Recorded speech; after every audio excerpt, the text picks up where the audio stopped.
We're arresting you. I was handcuffed by the police who suddenly appeared during my husband's funeral. It's not Mom. Despite my 4-year-old daughter crying out, none of the adults believed her. Helpless, I was taken away in a patrol car. This must be some mistake. Despite my fervent denial, the police claimed there were eyewitnesses. However, later, with just one mysterious statement from my daughter who possesses an unusual power, an unexpected truth emerged. And one surprising truth after another came to light. I am Rachel, 32 years old. I've been with my husband, William, who is the same age as me, since high school, and we were each other's first love. We got married 6 years ago and lived with our 4-year-old daughter, Emily. Emily has a slightly unusual power, and occasionally, she can understand what others are thinking when she touches them. However, this power is a secret only our family knows. If you see or feel anything strange, just tell Mom and Dad. Why? I think it's a wonderful power, but other people might not like it. My daughter asked me why many times, so I explained it to her until she understood and said she did. You are a good girl. You listen to Mom's instructions. I love you. My daughter seemed happier to be praised by her father, but she never said it until we got home. In addition to my smart daughter, I had a close sister. She is 5 years younger than me, Rebecca. While my sister had short hair, I had long hair, but we looked alike in height and facial features. Our taste in food was also the same, and we had the same dislikes. She works in a confectionery business, so she often visited us with her specialty macarons as gifts. This happy atmosphere, where laughter never ceased, was something I believed would last forever. But one day, my husband's behavior suddenly became strange. As soon as he came home, he took off his suit in a furtive manner, sprayed deodorant, and immediately took a bath.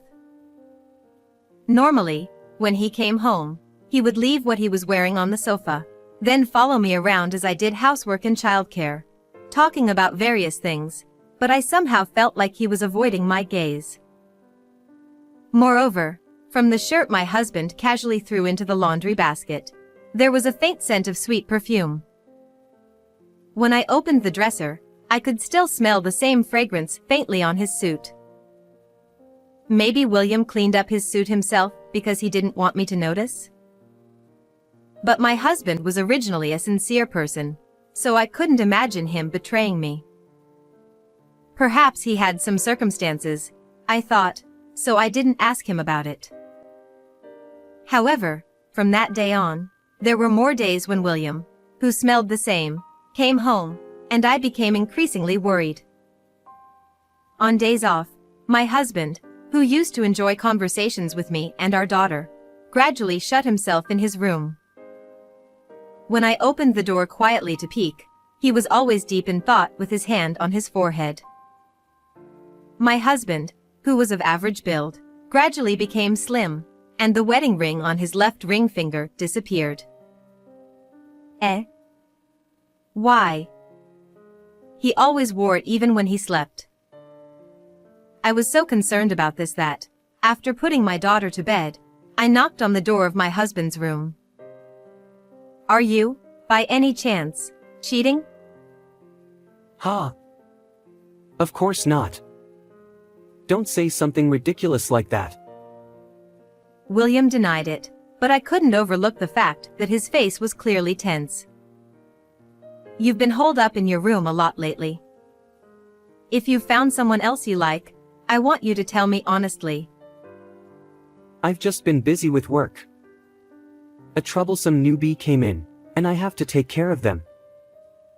His eyes, as he spoke, seemed to be wandering, and his complexion seemed to be getting worse. Then, as if to say not to ask any more questions, my husband immediately turned his back on me and started typing on his computer. I thought that even if I asked about the ring, he would just evade the question for now, so I kept my mouth shut. After that, the situation where my husband seemed to be keeping his distance from me continued, and one day, 2 weeks later, something happened. On a day off when William was at home, he looked at his smartphone screen and said, I'm meeting a friend. and he left in a hurry. Maybe he went to meet his affair partner. I felt a pang of sadness, but without the courage to confirm it, I spent time with my daughter. Then, about an hour after my husband left, I received a call from my sister, Rebecca. Rachel, something terrible happened. William collapsed. Oh no, he seems to be not breathing. My sister happened to pass by the park and found him lying there, limp. It was about a 30-minute walk from our house. Rebecca, what do you mean he's not breathing? Even though I asked repeatedly, there was no answer, and I could hear the sound of an ambulance siren. My sister had already called for an ambulance, but even though I kept asking hello repeatedly, there was no answer. When I strained my ears, I could hear Rebecca talking to the paramedics.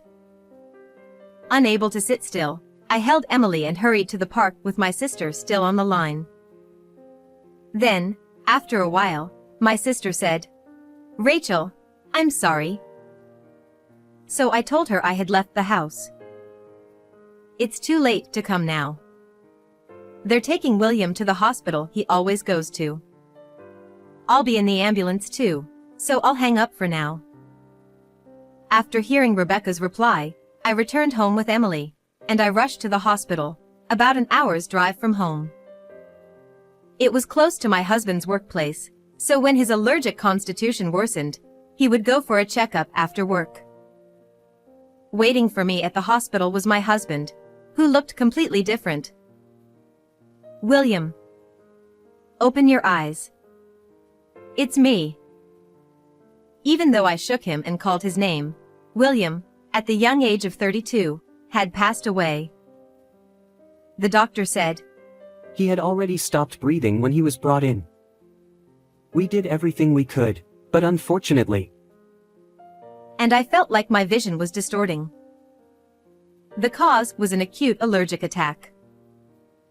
Originally, my husband had a severe allergy to buckwheat, and traces of it were found in his body, surprising me. We hadn't had buckwheat at home, and he shouldn't have eaten it himself. Who was the friend he was supposed to meet? Even when I looked at my husband's phone, I couldn't find any such conversation, and my head was only filled with confusion. Why? This is unbelievable. From that day on, I couldn't eat, and I just went through the motions of doing what was in front of me. My daughter was taken care of by my mother at her house, so with my sister's help, I somehow managed to get through the day of the funeral. It felt like I was constantly having a nightmare. Then suddenly, a male voice spoke. We're arresting you. Eh? What do you mean? You're the one who killed your husband, right? I shook my head in denial, but it was said that someone witnessed me running away after my husband collapsed. This must be some mistake. I could never harm my beloved husband. My voice hoarse from shock, my hands trembling with fear, and the police handcuffed me mercilessly. It's not Mom. Mom didn't give Dad any sweets to eat. My daughter cried out with big tears, but the police didn't believe her. Perhaps my sister, hearing my daughter's words, thought I was the culprit. She turned pale and started trembling suddenly. In whispers, words condemning me like what a woman and scary person flew around. While receiving cold stares, I was firmly grabbed by the police on both sides. Someone help Mom. Mommy. My daughter's voice calling me, with increasing distance. Helpless, I was put into a patrol car and taken to the police station. During the interrogation, I continued to plead my innocence, even as my strength dwindled. 2 days later, I was finally released due to insufficient evidence. Why did this happen? Exhausted, when I looked at my phone, there was a message from my mother saying she was taking care of Emily. I immediately headed to my parents' house to pick up my daughter, and not only my parents but also my sister were waiting for me. I'm sorry for causing you trouble, everyone. Thank you for taking care of Emily. Rebecca nodded slightly with a cloudy expression. I believe in you, Rachel. But if there's anything wrong, I want you to talk about it and feel relieved. My sister, who found William and called me, peered at my face with a worried expression. Her eyes somehow seemed to be suspicious of me. And according to my mother, even relatives were convinced that I was the culprit. No. Mommy didn't do it. I'm sure of it. While my daughter believed in me, my parents asked, "Are you really not the one? Doesn't anyone besides Emily believe me?" Even though it was my own family, it felt like they were all looking at me with suspicion. Although my parents tried to stop me, I couldn't bear it and returned home with my daughter. Upon arrival and entering, the sorrow of losing my husband welled up all at once, and I couldn't help but cry out and scream. All the while, Emily had been holding me as if to comfort me. After crying for a while, I suddenly let out a big sigh and, as I tried to start tidying up, my daughter tightly grasped my hand. Mom, can I tell you a secret? What, honey? And then, she told me who was with William on the day he passed away. I believed in my daughter's mysterious power, but I never thought that person could be the culprit. To clear that person's name, we need to find the real culprit. I wiped away my tears and resolved to confront the person who sent my husband to the afterlife with my own hands. Searching for any clues, I found a note in his work bag. It said, "William, I love you. Please accept my feelings." Still, while suspecting that my husband might have been cheating, I opened his phone to check if there was any correspondence with that person. However, there was not a single trace of such exchanges. Feeling stuck, I eventually contacted my sister. "Rebecca, can I come to the apartment to sort through William's belongings?" "Okay." Wanting to enlist my sister's help, I arranged to meet her in this way. 2 days later, I left my daughter with my mother and visited Rebecca's apartment, where she had a day off from work. When I rang the doorbell, she immediately welcomed me into her room. "Big sis, are you okay after everything? You can tell me anything. Take it easy today." After thanking my sister, I handed her the watch that William cherished the most. "Isn't this William's favorite watch?" "Rebecca, did you know about it?" "Of course. William mentioned it to me. I'll take good care of it." Surprised but grateful, Rebecca accepted the watch graciously. As a gesture of thanks for taking care of my daughter, I brought her favorite wine and suggested we talk while drinking. Well, it turns out that William might have been cheating. "Oh, really?" I expected more surprise from her, so her reaction seemed unexpected to me. "Rachel, why do you think that?" He would come back home wearing perfume, and sometimes he'd lock himself in his room. "I see. Was there anything else?" I continued to confide in my sister about my lingering distrust of my husband. While nodding along with a glass of wine in hand, My sister also mentioned that it seemed like William had met with a woman on the day he passed away. She went on to explain the circumstances of finding my husband and offered to assist in catching the real culprit. Gradually, my sister seemed to be getting tipsy and ended up dozing off on the sofa. "Rebecca, you'll catch a cold if you sleep here." Despite shaking her gently, my sister didn't wake up, already in deep sleep. I just called out to her and went to pick up my daughter from my parents' house. Upon arrival, I asked Emily again in front of my parents about the characteristics of the culprit and the situation at the time, as she had told me before. I was increasingly convinced of my daughter's mysterious power.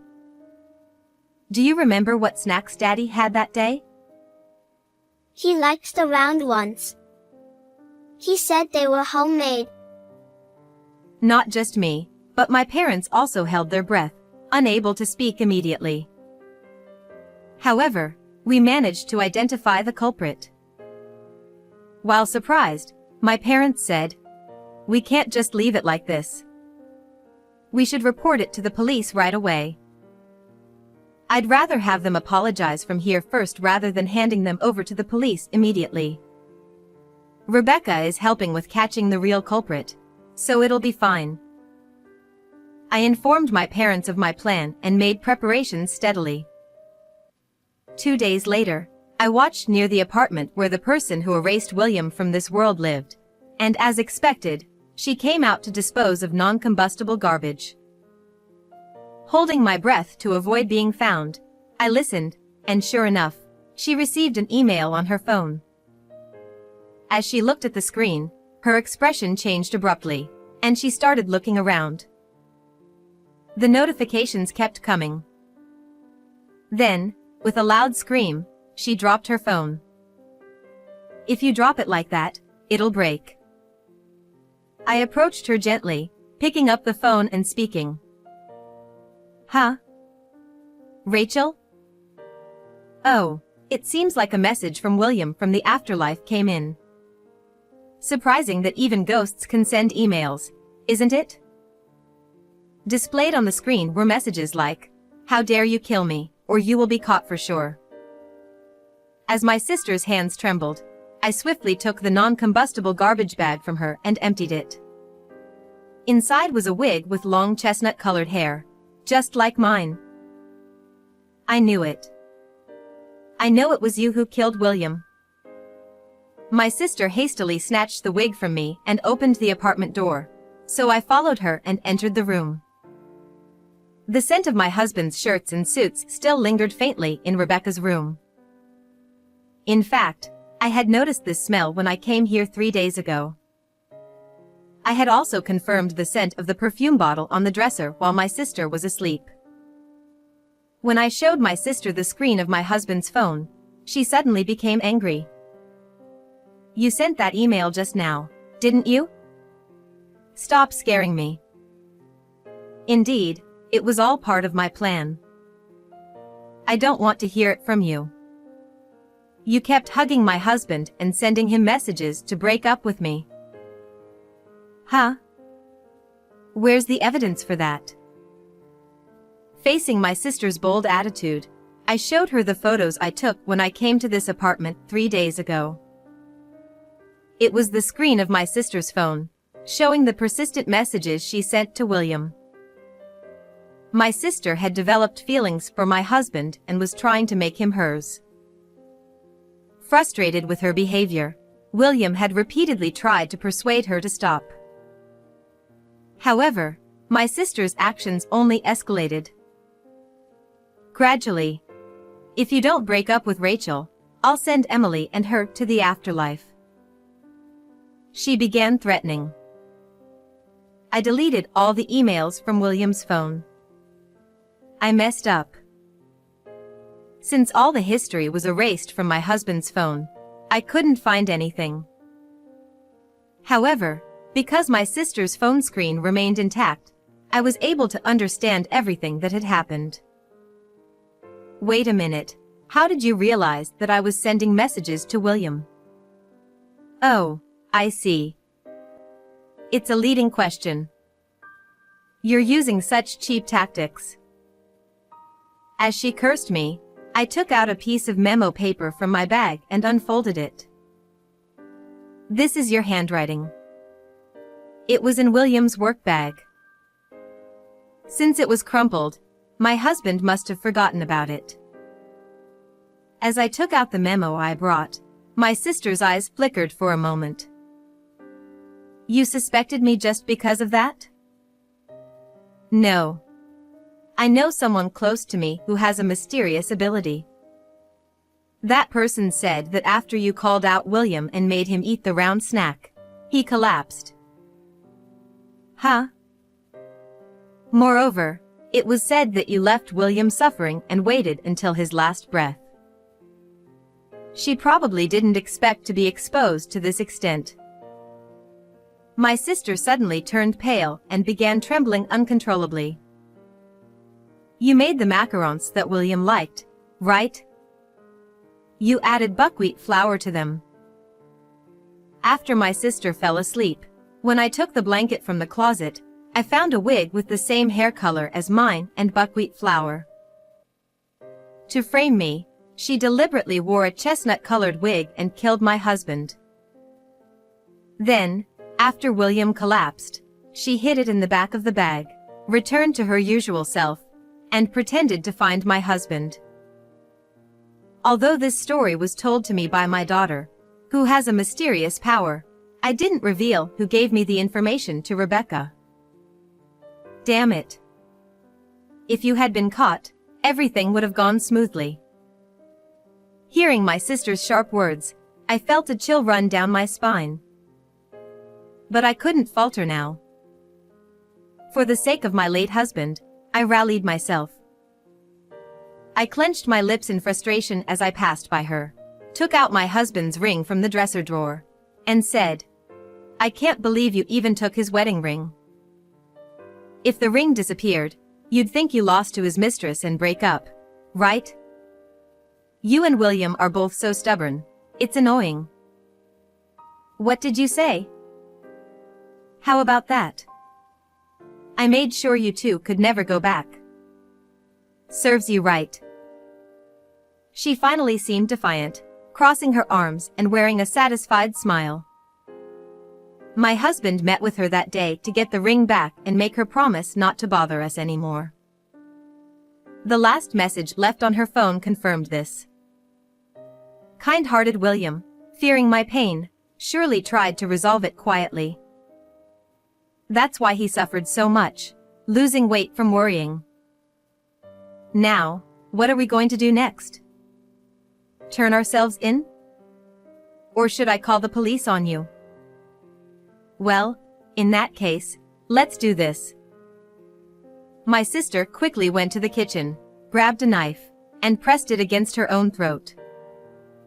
If you're going to expose my sins, I'll disappear from this world. William, I'm coming now, so wait for me.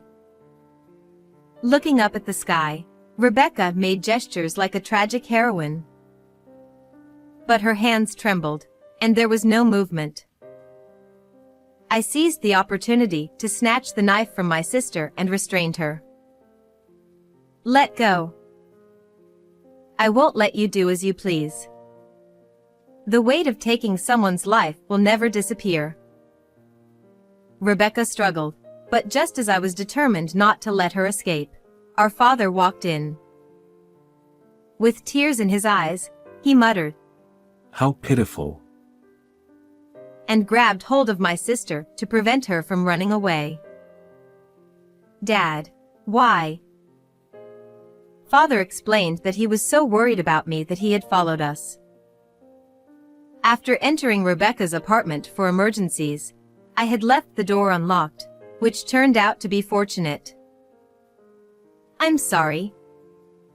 I promise I'll never do it again, so please forgive me. That's not something that can be brushed aside with such light words. Reflect deeply from the bottom of your heart. I asked my father to take care of my sister, and as I began to call the police immediately, Rebecca panicked and shouted loudly. Stop it, sis. Don't call the police. Please, I'm begging you. Your words don't resonate with me at all. I'm sorry. I'll live with the intention of atoning for this sin, so please forgive me. Fine. I understand. After saying that, I pressed the call button and reported to the police, who arrived in 5 minutes. It turned out that the police had also suspected Rebecca, the first person at the scene. This is the email exchange between my husband and Rebecca. And here's the wig. The perfume is on the dresser, and the buckwheat flour is in the closet. After telling the police this, I looked at my sister coldly. Rebecca, atone for your sins while you're alive. With a tone of voice I had never heard before, my sister flinched for a moment and was then taken away in a police car. Afterwards, based on the evidence seized from my sister's room and her confession, Rebecca was burdened with a heavy sin. Though it was like living a nightmare every day, clearing my husband's regret was the only solace. I'm nothing but grateful to my daughter who provided clues to find the real culprit. Thanks to your power, thank you. Mom, from now on, I'll protect you. Don't worry. Tears welled up uncontrollably at this. With her resemblance to her father and her kindness and intelligence, this child must be strong and resilient. For her sake, I decided to live strong and resilient. William, I'll pour my love into raising her for you. Looking up at the sky, I made a vow to my late husband and took a new step forward. How was this story? Please subscribe to the channel.